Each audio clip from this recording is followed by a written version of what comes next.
Speaking real estate, I want to dive in, and we have a really good guest today. We have Dr. Sass, like I said. He's with the Center of Research Institute over at Boston College.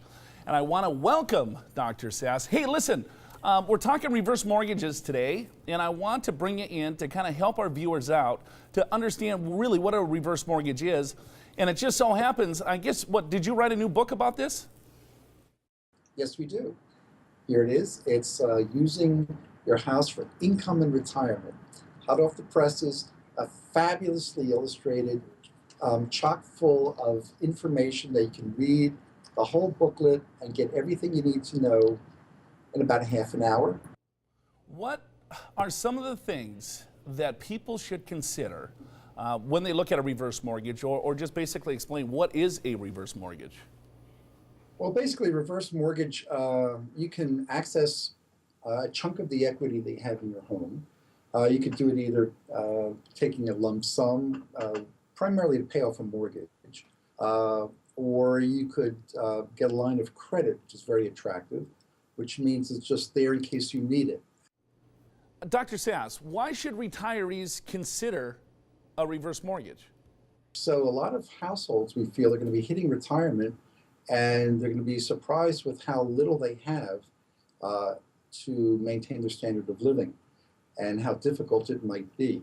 So we basically think that the house, which for most people is their largest asset and their largest expense, is the logical place to look to see if that's a place where they could pull some levers and provide for a more secure retirement. You wouldn't recommend everyone to get a reverse mortgage, would you? I mean, let's talk about who do you think are the best candidates and why?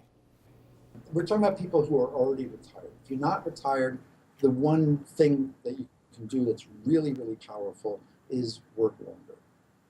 You get a much higher Social Security benefit, you can save more, the income, your savings can provide a higher income because there's fewer years of retirement.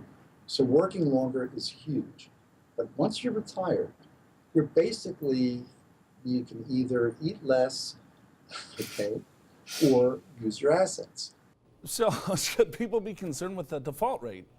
For sure. Now, again, the government has changed the rules for getting a reverse mortgage because we did see a lot of that kind of default and problems in that area in the Great Recession that we've just been through. So we saw a lot of that problem. The government has tried to tighten up to try to get some assurance that the people that are getting these reverse mortgages are creditworthy and can maintain tax and insurance payments. Well, that is great news. A couple of other things when it comes to requirements. Can you explain a little bit more of the requirements of a reverse mortgage and what our viewers should be concerned with there? You're also required for a reverse mortgage to have counseling by an approved counselor. It's very important if you're going to take out a reverse mortgage that you go to that counseling session, you take it seriously, and that you really kick the tires. And one of the key factors is you have to feel comfortable that you're going to be able to pay taxes and insurance. That's great stuff. Dr. Sass, I really appreciate you joining us today. You gave us a ton of information, and thanks so much for joining us. Thank you. Appreciate it. Well, there you have it. Dr. Sass talking about reverse mortgages, Al, and there's a lot of different things that people need to be consider. So if you want a copy of his book, you can go to our website if you'd like at Pure Financial, and you can download it right there on our website at purefinancial.com.